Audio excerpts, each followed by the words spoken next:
Okay, good morning or afternoon, everyone. Welcome to the Digital Distillery. This is OneUpWeb's monthly webinar series covering the latest and greatest in digital marketing, some trends, recent news, really designed to give you some key takeaways that you can put into action in your day-to-day marketing. I'm Dan Truel. I'm an account planner here at OneUpWeb, and today I'm joined by Chris Carroll, who is in corporate communications here. Yep. Hi, everybody. Thanks for having me, Dan. So today's topic is content marketing.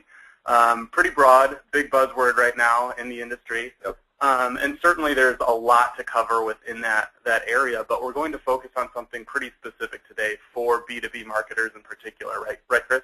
Yeah, that's right. So, I mean, we could really do a bunch of different content marketing webinars. Today we're just going to focus on B2B lead generation. But even within that, lead generation, that's another broad topic. So really the main point of today's conversation is to just kind of give B2B marketers some expectations about what they could expect to sort of jumpstart their own content marketing efforts, just kind of go over some differences between traditional marketing versus what's happening now digitally, and why really they should start focusing more in this space. Perfect. And from just looking into who's joining us today, we know we've got a number of B2B marketers from a variety of industries and verticals of focus here today. Hopefully there are going to be some takeaways, especially as we get toward the end and get into some more tactical recommendations for everyone to take with them. But we really do want to focus on talking about why content marketing in particular is a valid channel and opportunity for lead generation in B2B in particular. So this isn't a technical call. I just want to be clear about that at the outset.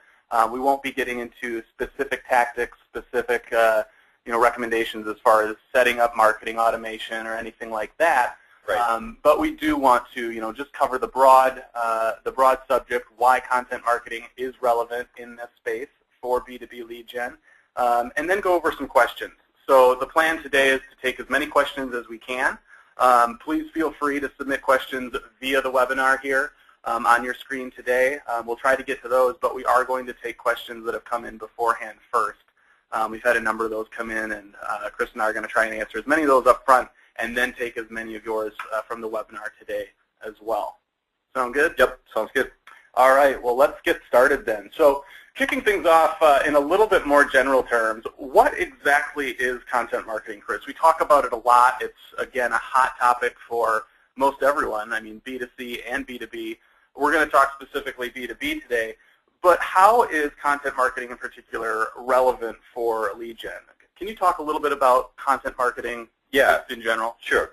So, I mean, actually, content marketing, just as a term itself, it's almost easier to define it as far as what it isn't, but a good, concise definition of it is it's valuable, relevant, consistent content that is created specifically to attract clearly defined audience.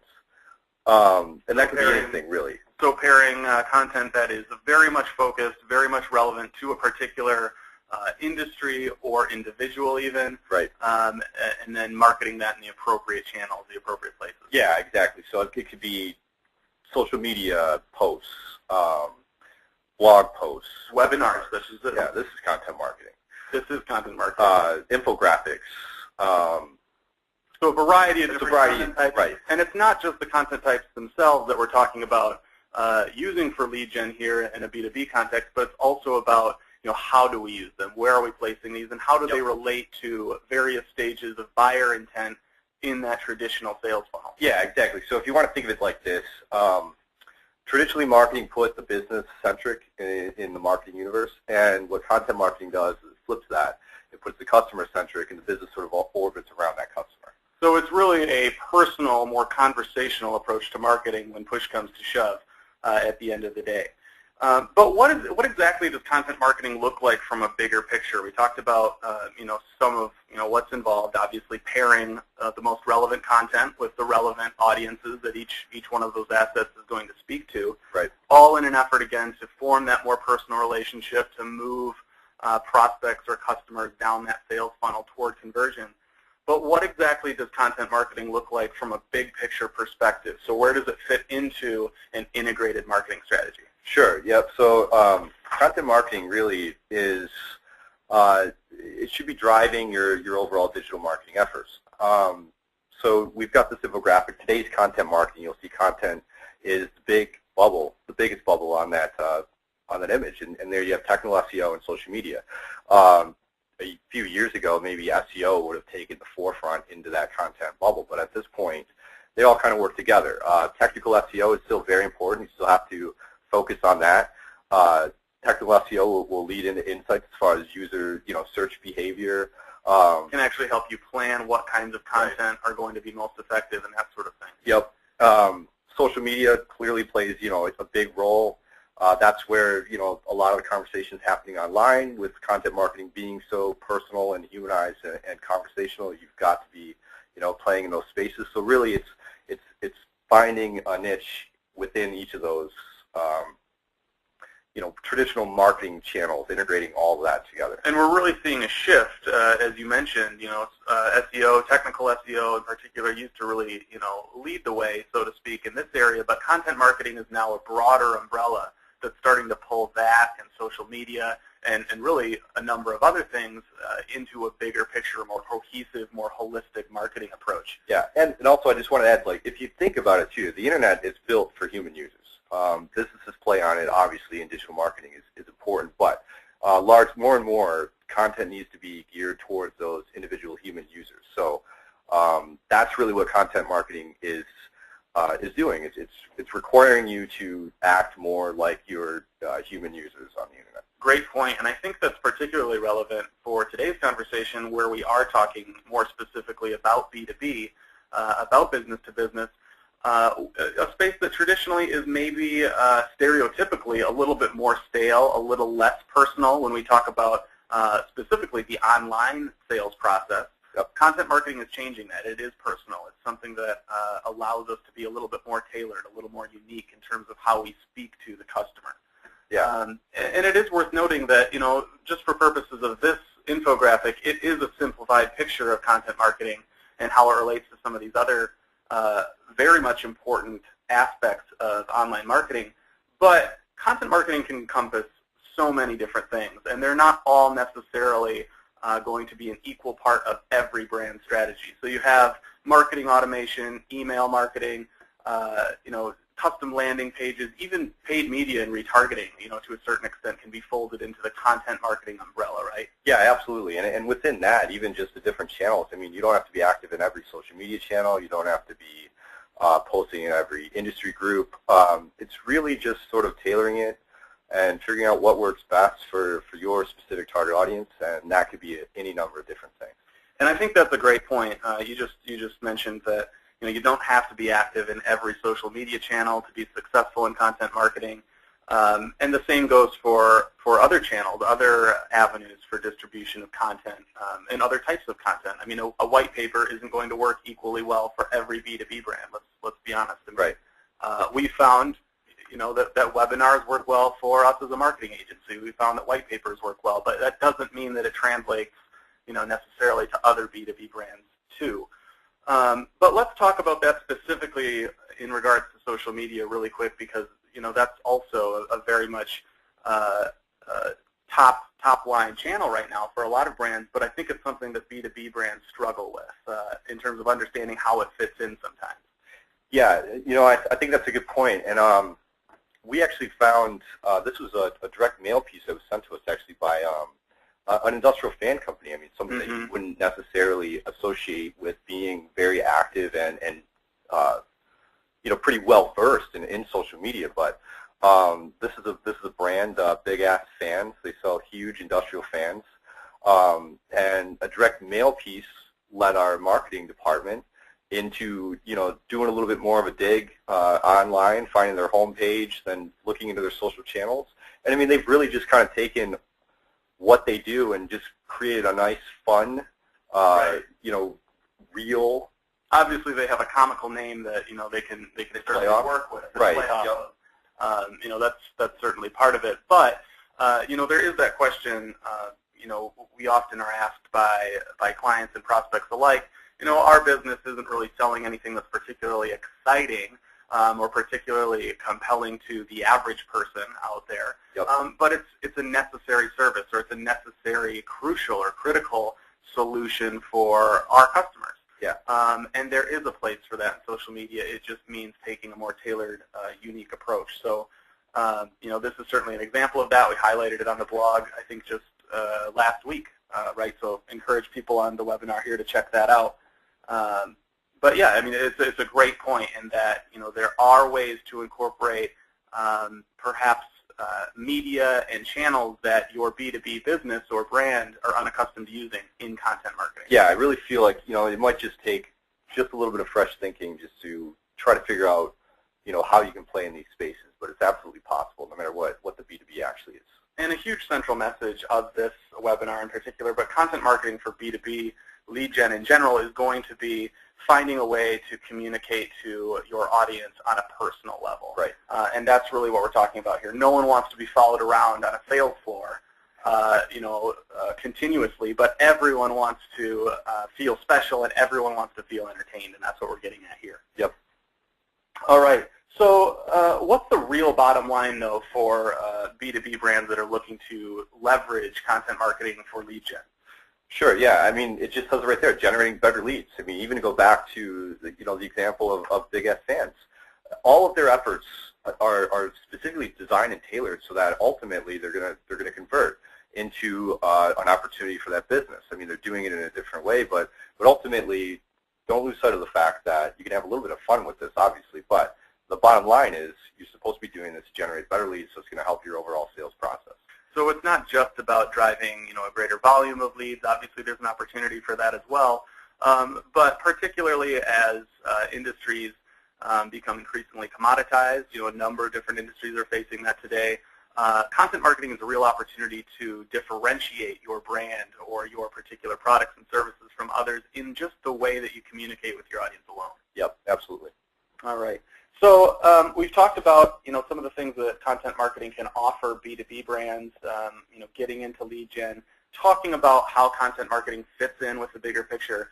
But what does content marketing look like in terms of its evolution from more traditional marketing, or what we might have even called content marketing before, but wasn't something that looked like it does today? Yeah, so traditionally, I mean, B2B content marketing, we put content in quotations there. It was largely just, a B2B had a party line. It was very business-centric, focused on the brand, the products, the services, the value, maybe some history of the business, service and quality. But it was very one-sided. It was much of a boxed approach, as far as they were interacting with their target audience. And really more of a broadcast in terms of the tactic that was employed there. And the burden to actually contact and connect with a brand really fell on the customer, right?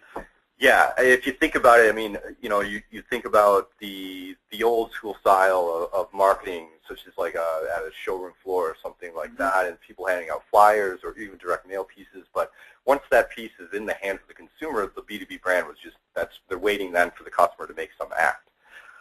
So it was very much an A to Z transaction. And I was just going to say, and what do you mean by that exactly when you say A to Z? So are you talking about starting and ending? I mean, how does that compare to, how does content marketing compare in that regard to what we were really experiencing or have been experiencing in traditional B2B sales? Right. So I mean, traditionally, once the consumer has the piece of, or sees the brand somehow with its television ad or a radio ad or some flyer or a magazine ad, the process then goes from buyer sees an ad, becomes interested in the business, maybe takes some steps to contact a sales rep, and then just moves through a pretty stock sales process. But with content marketing, it's much more of a fluid, conversational nature. You're just sort of trying to be available to your to your audience wherever they are at, whenever they're at. So it's less of a stock 1, 2, 3, 4, 5, and more of a holistic, integrated approach. And part of that is philosophy. I mean, you said it earlier. Content marketing today is now a much more customer-centric philosophy or approach that businesses are taking, and B2B businesses can take in approaching lead gen. But it's not just philosophical. Part of it's technological as well, right? So, limited resources.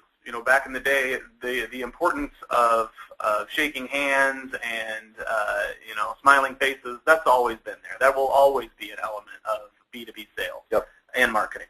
But today, technology, marketing automation platforms like HubSpot,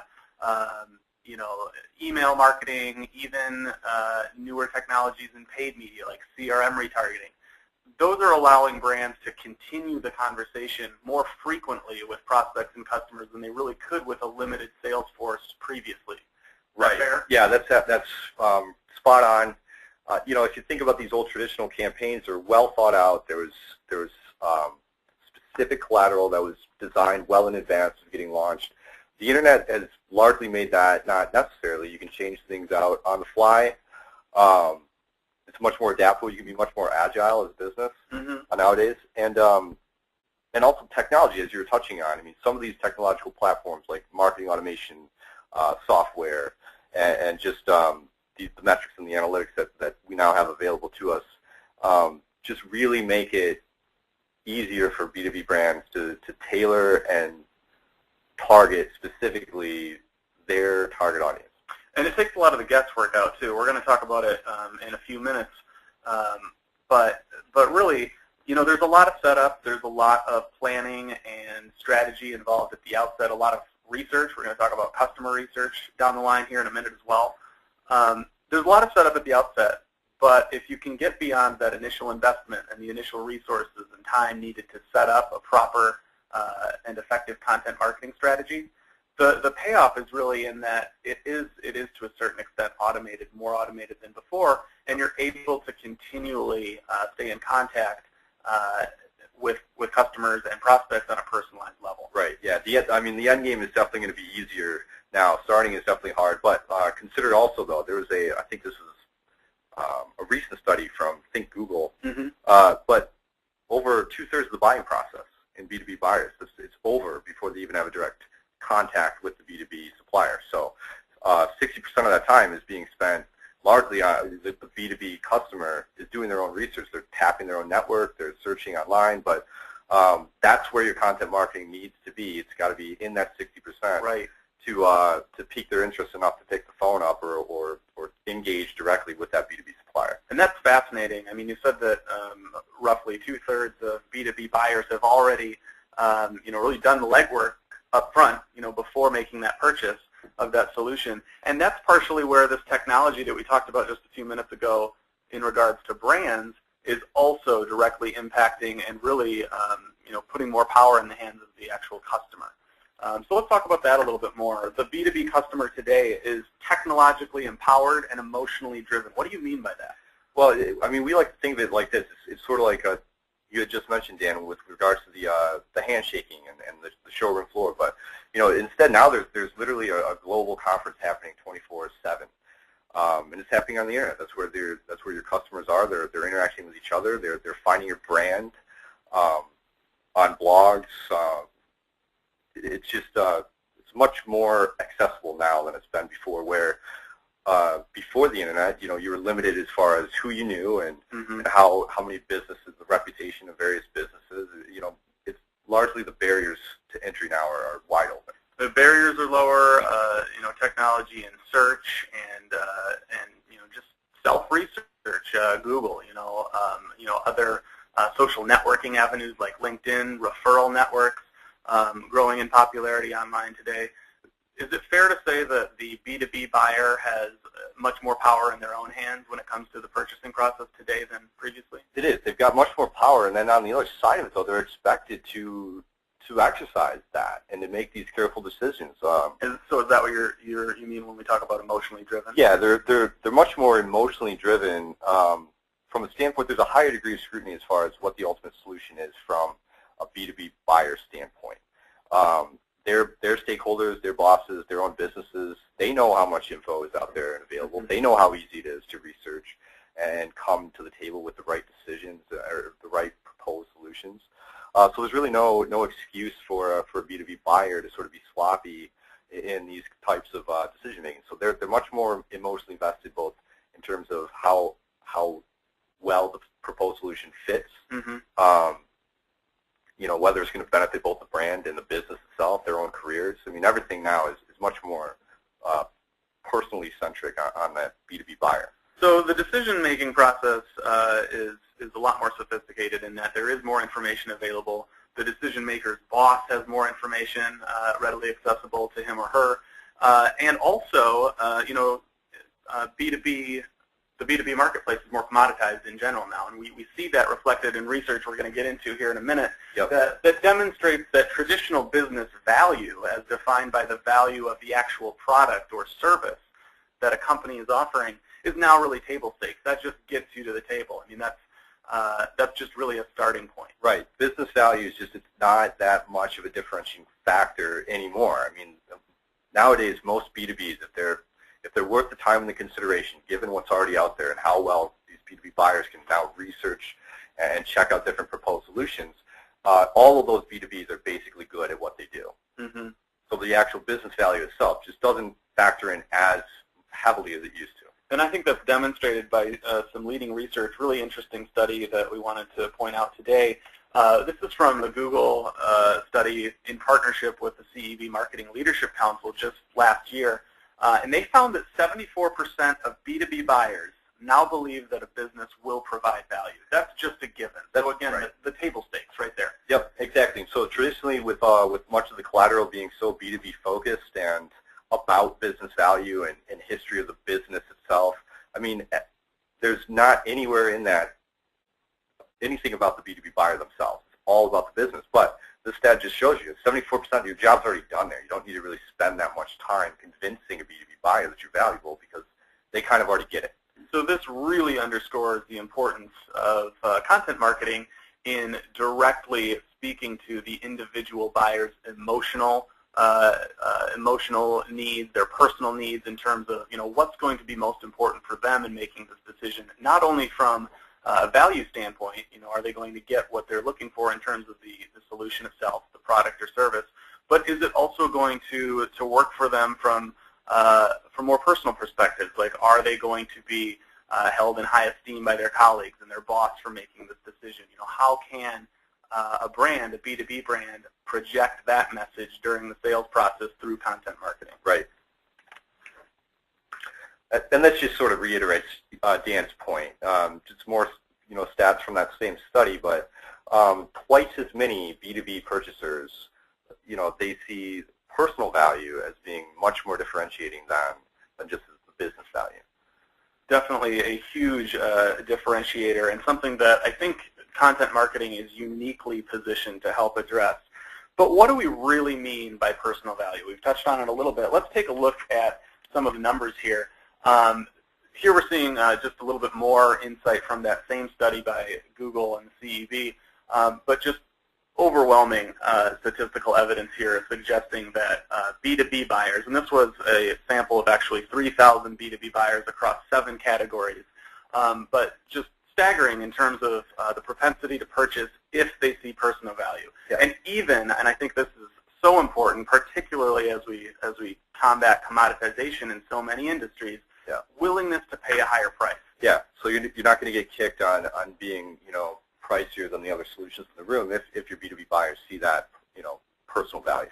And this is something, this emphasis on personal value in the buying process is something that's only fueled by recent trends in web usability and web design, customer expectations that are evolving, and we see that in this quote here from Jakob Nielsen, a web usability expert, right? Someone that we studied here at OneUpWeb quite extensively in terms of usability. But he says, and I think it's really interesting, the same person who's a B during working hours is a C in the evening. That meaning, same person who is making these business-to-business decisions at the office or at home, wherever it may be, coming home in the evening, switching gears into that consumer mindset, they expect the same things in each place, and we really have to deliver that when it comes to content marketing and B2B. Right, absolutely. All right, so it's not just simply business to business, it is personal, and that's where content marketing is so effective. So how can B2B marketers be adapting content marketing for lead gen specifically, Chris? I want to talk a little bit about how we can how we can position that conversation in terms of what that shift looks like from old to new. So Right. looking at how does content marketing today compare to, again, like you said, similar content, in quotations, marketing, but how it's really evolved over time. Can you talk a little bit about that? Sure, yeah. I mean, we're still talking marketing. We're still talking about trying to generate leads here. But, the old way to do this was basically just ordering your audience to do something. So it's very almost militaristic. Mm-hmm.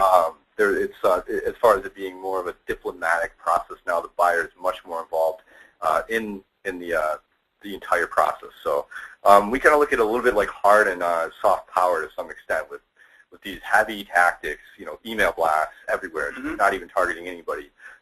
Huge, expensive direct mail campaigns just spread out all over the place. Whereas now it's more of a softer power game where we're trying to get down to motivating factors and appealing to the interests of our actual individual buying B2B buyers. And that's just as much about the actual content that we're putting forward as well as it is about messaging.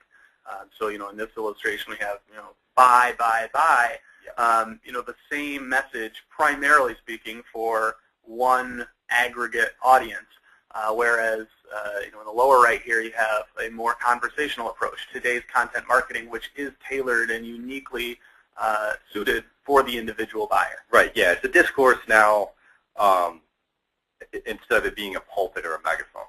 So definitely, and we're seeing the same thing here. So instead of that one way, my way or the highway type mindset or mentality, regardless of whether that's intended or not, the customer now expects personalized interaction. They require a conversation, and they're looking for it. They're looking for it actively in how they're searching. The search behavior is shifting as they look for more personalized options.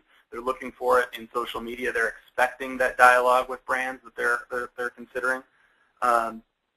Yeah, that's fair, and it's just not. It's more organic right now as far as where it used to be inorganic. So I mean, you had XYZ Corp that was selling widgets to ABC Corp. I mean, it's hard to conceptualize these business entities. There's really no flesh and blood in there. Whereas now, it's actually just saying, actually, in ABC Corp, I've got Bill sitting here who's making the decision with XYZ to actually make this purchase. So it's these humans that are making the actual decisions. It's their interests and their motivators that are on the line. And that's why this content marketing needs to shift towards that and put them back at the center.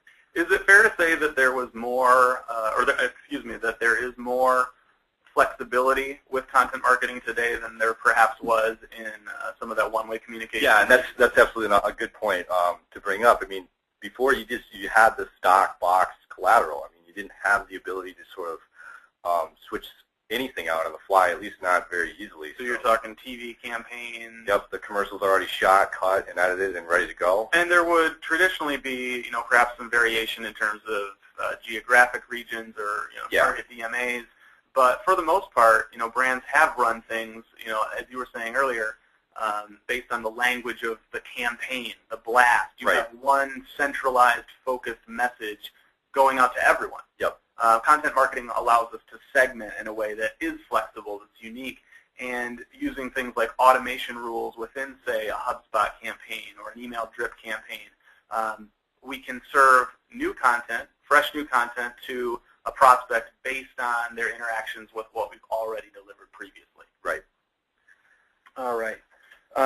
So continuing along that same mindset, we talked about this a little bit earlier, but for B2B marketers, content marketing allows for a much more holistic, full circle strategy. You talked earlier about how previous marketing initiatives by B2B companies was more A to Z. It was more start, end, and there it is. Yeah, I mean, as soon as that sale was closed and converted, I mean, the B2B might be able to kind of forget about them to some degree. I mean, you don't want to ever just sort of discount them, but mission accomplished at that point. So you might get a phone call once a year to check in, or maybe more often. But right. Whereas now, I mean, even after you've closed that sale, you still want your content marketing to be doing some of the work for you and still nurturing those closed-won leads, being readily available, at all stages of that buying process, even after it's concluded. And I think it's important, too, to point out that we're not saying whatsoever that personal contact, that salesperson on the phone isn't important. No, you're right. With content marketing. It's actually more important in that it's reinforcing what we're doing here. Yeah, and I would actually say I think content marketing helps that salesperson's job out. I mean, it makes his job that much more easy because of the information. You've got a better informed, better qualified lead when it comes time to actually take steps to close that opportunity. And there's not the challenge of reintroducing the brand or getting reacquainted with the customer following the first purchase with content marketing. They stay in that funnel. They continue to receive content, maybe less frequently than at the outset. Right. But again, making sure that the brand is visible. But more importantly, the customer feels that the brand is attentive to their needs throughout that continuing cycle. Yeah, that attentiveness is key. All right, so nurturing doesn't end at conversion or at that first or initial purchase with content marketing. Very important for B2B in generating quality leads. And it's not a bombardment either. We talked about it earlier, but content marketing, the beauty of it is, among other things, that it is so much more tailored. There's more planning up front. Like we said, that involves investment, that involves resources, and there are challenges associated with that, to be fair, that we'll talk about a little bit later. Yeah.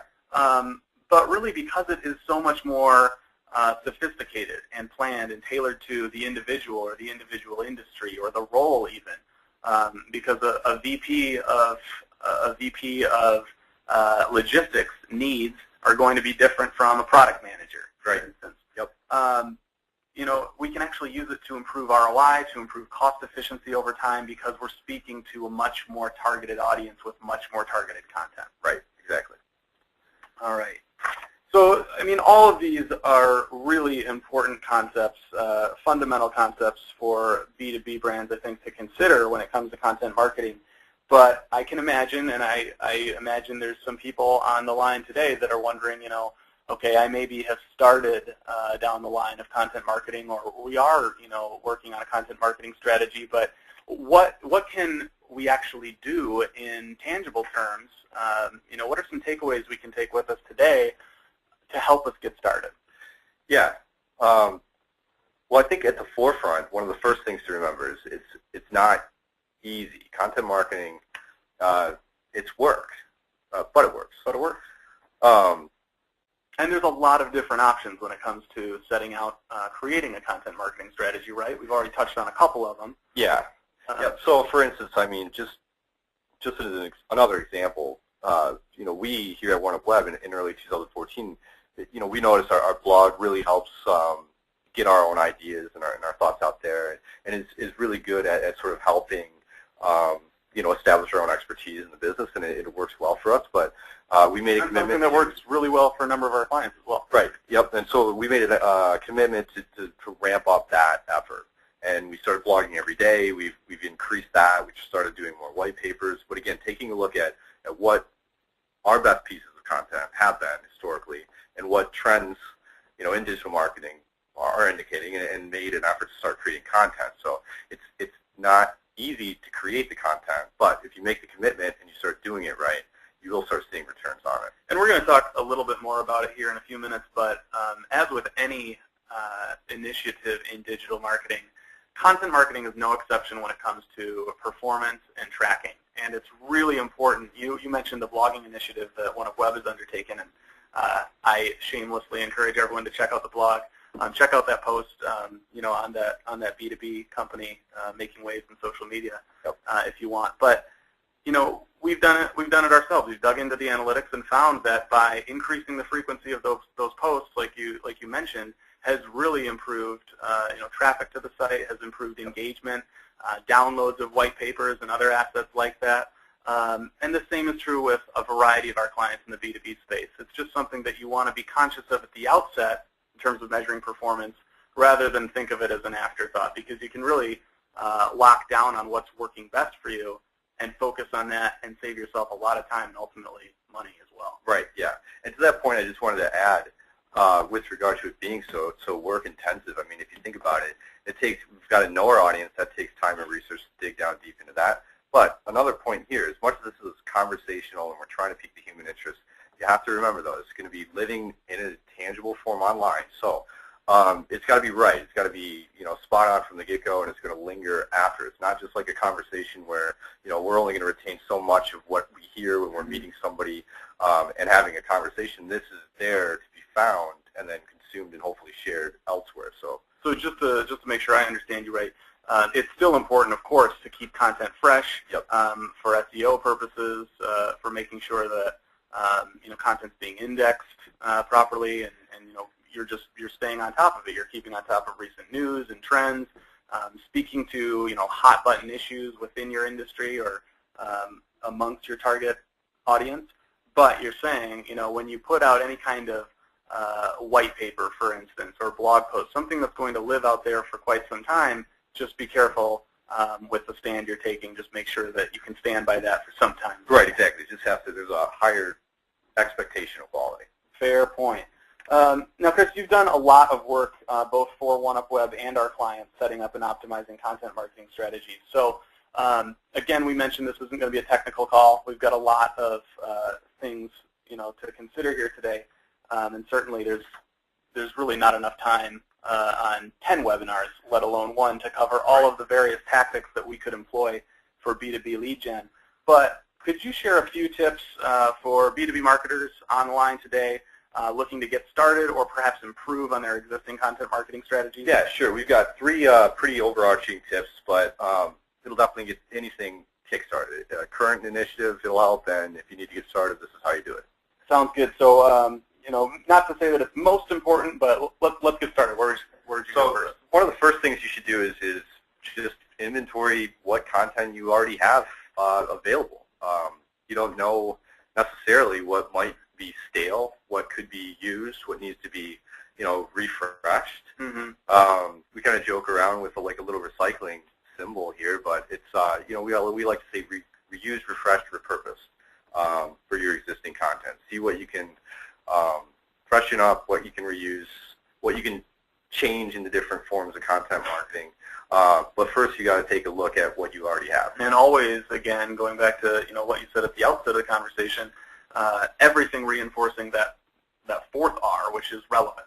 Yeah. So making sure that it's relevant not only to the audience that you're intending to speak to, that you're intending to engage, but making sure that content itself is, as you say, fresh, is something that's timely, something that's going to speak to them. And again, not just from the perspective of the value of your product or service, but making sure we're hitting on that emotional value, that personal value that we saw from the study is so important today. Right. Which leads us into 1 and 2 really kind of work hand in hand, understanding your audience or your audiences, depending if you have multiple stakeholders. But it's taking another look if you haven't yet done so to see if their interests have changed and their motivating behaviors, or doing a deeper dive into it to see if you do truly understand who they are, and then taking that understanding and applying it to your existing content and the content you're going to create to make sure it's on point, to make sure it's got that personal touch, to make sure it's going to be something that your audience wants to consume and read and share. So in terms of understanding your audience or audiences, as it may be, what are some of the initial outlets that a B2B brand could turn to for doing just that?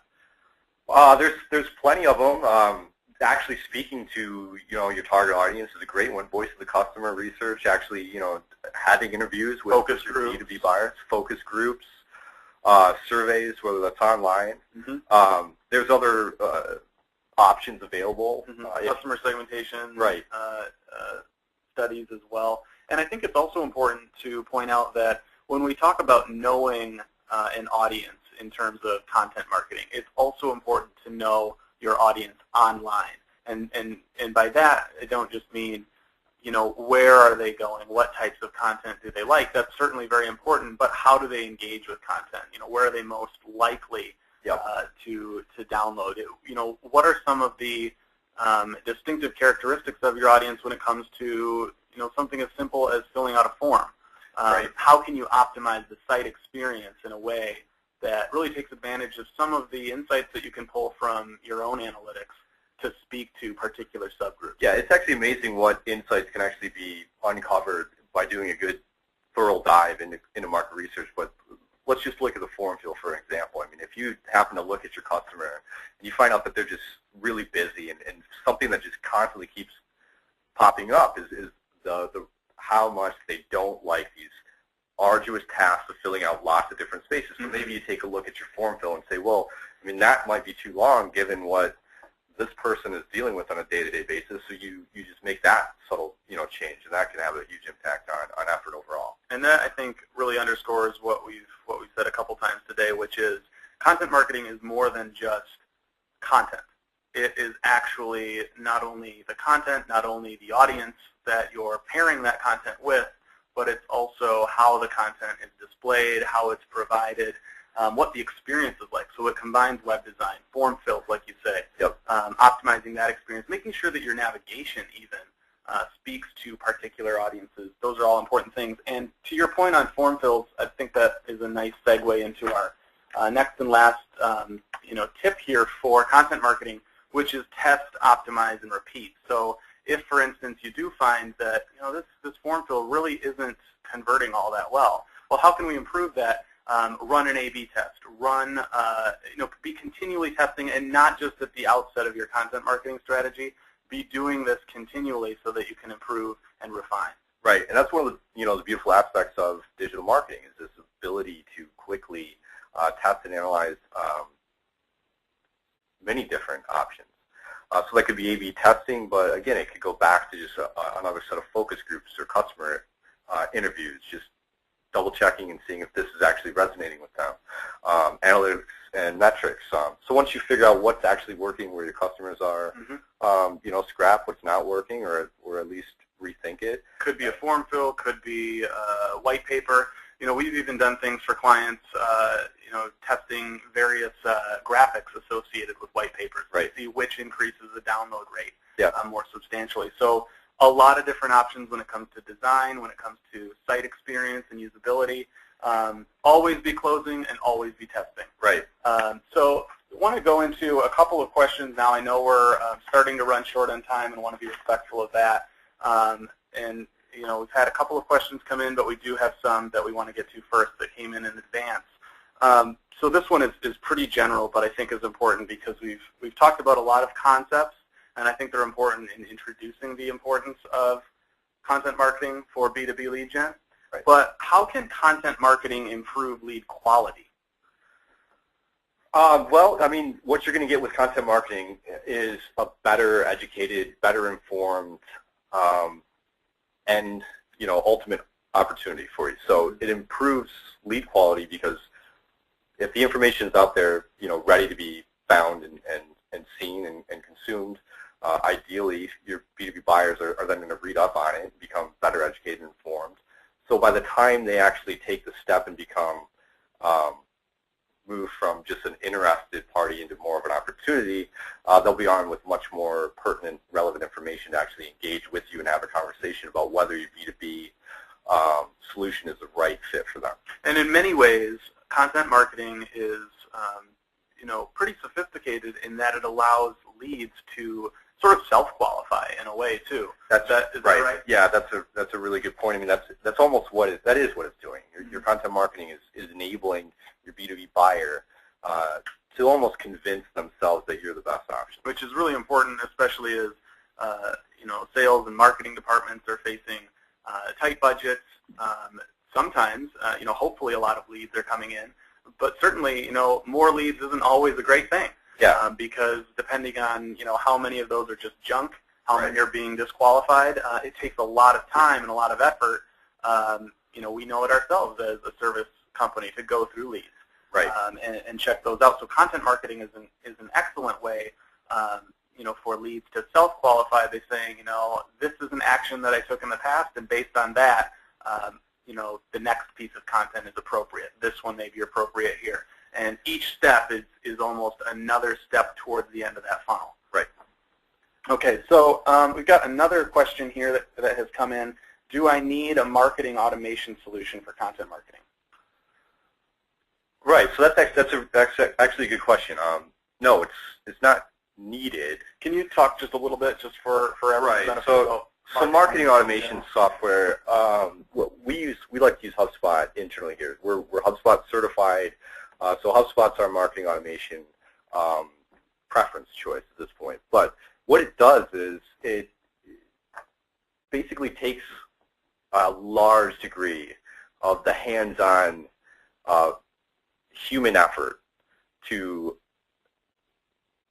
touch the customers at various points along the sales funnel. It will automate that process. Once a customer becomes interested, they can go into a lead nurturing campaign, and that's completely automated. The software will, based on a set of rules, and you have to set it up. It's not an easy or unsophisticated set of software, but so there is some human element in there and some definite strategy that goes into creating an setting up some logical steps to make sure that the right pieces of content are making their way to the right audiences at the right time. Right, but once those are set up, the software will then sort of take over and touch the customers at different points with the intent being to move them further down the sales process. So it's not needed, but if you have the resources available to use it, it definitely helps.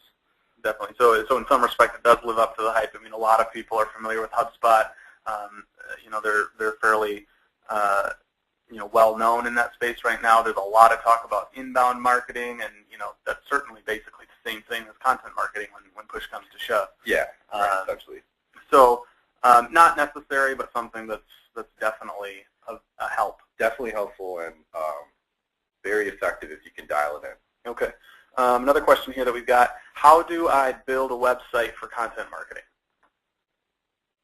I mean, that's okay, right. So, I mean, you don't necessarily have to build a website around content marketing. I mean, I think really what you're looking at there is maybe some of the design features. That kind of goes into understanding, what your audience is doing when they get online. So it's navigation, setting that up, the site map, making sure the content is living in logical places on the site. It could be copy links, imagery. And part of that, speaking of navigation and site design, is making sure that at the top of the sales funnel, we're first bringing leads into that content marketing funnel, they're getting to the right place as quickly as possible. So one of the things that we talk about a lot here at OneUpWeb is what we call diagnostic navigation. Yes. So leads coming in on, say, a custom landing page have an opportunity to self-identify as, for instance, in higher education, someone coming in might say, I am a prospective student. They have a choice from a drop-down or whatever it may be. Right. I'm a prospective student interested in the engineering program. Yeah. And so you have an opportunity to self-identify at the outset through navigation, through other design considerations, whether that's a landing page, like you said, whether it's a website. But I agree with you. I mean, it's not necessarily building a website specifically for content marketing, but there are definite ways that you can optimize a website for content marketing. Right. Yeah. And to complement it. Is that fair? Yeah, that's fair. And then also making sure it's on brand too. I mean, you don't want to lose your audience landing them on a web property that doesn't feel like your brand. Yeah, and the language is really important. I mean, that is, I think, in some ways tied to brand too, in that you don't want to position, say, a white paper for a particular industry, say hospitality, but have the only reference to hospitality be on the cover. Right. Yeah. I mean, you want to make sure that everything is very much in sync and in tune to that particular audience, regardless of where it is actually. Yeah, and actually, just to add on to that point, that will actually probably do more harm than good at that point. I mean, I think we've all been there where we felt like coerced into downloading this paper, only to find out that it's not even on point with what we expected it to be. What about this one? This one came in earlier. My product isn't very interesting. Something that we kind of touched on earlier. Right. What kind of content should I be creating? Yeah, that's a good point. I mean, it's not so much that.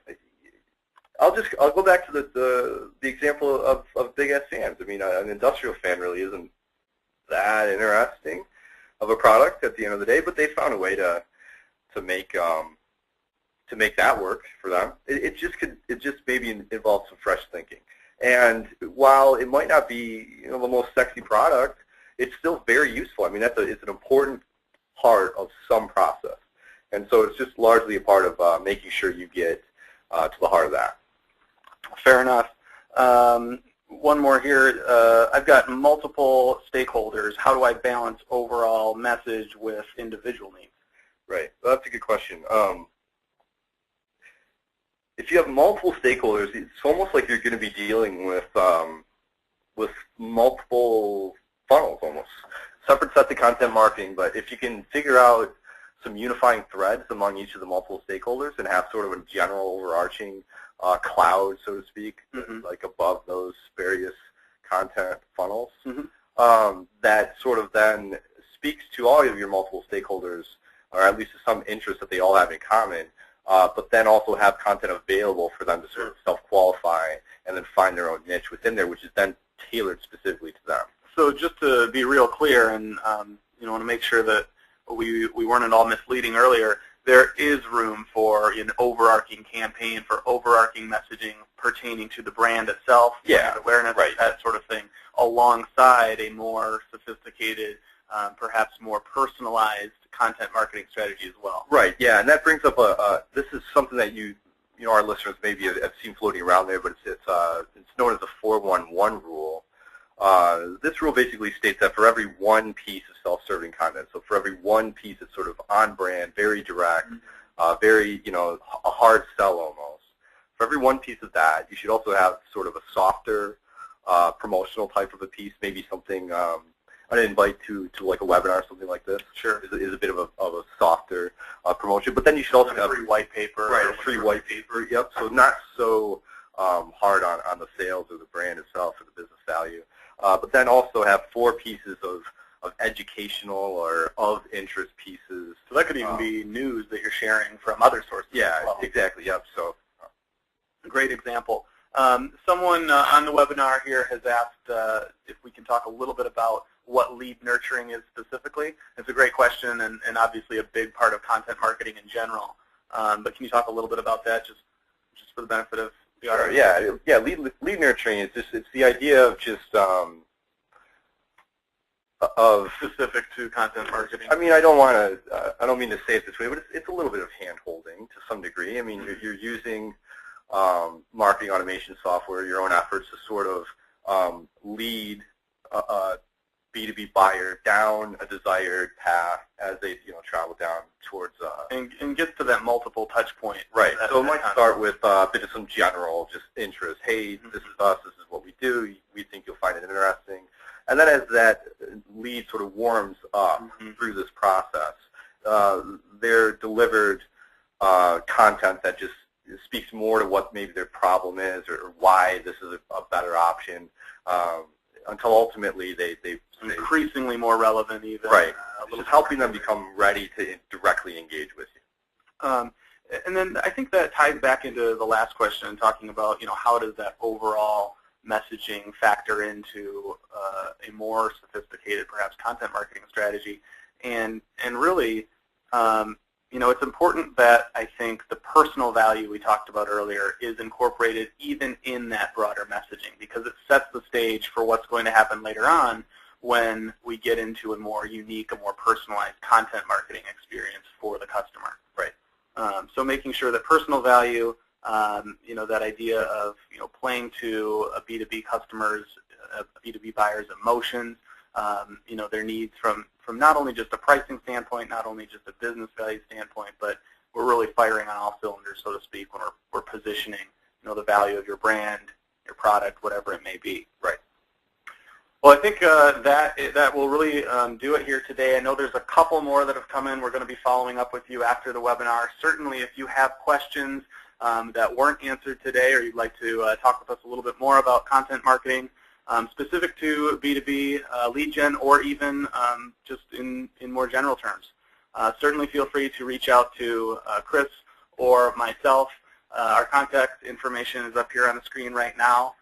You can always get a hold of someone, either through social media, phone, info@oneupweb.com. Really appreciate you all taking the time today to be on the webinar. Yeah, thanks everybody. And definitely we'll follow up on any questions, and have a great weekend. Yep. Take care.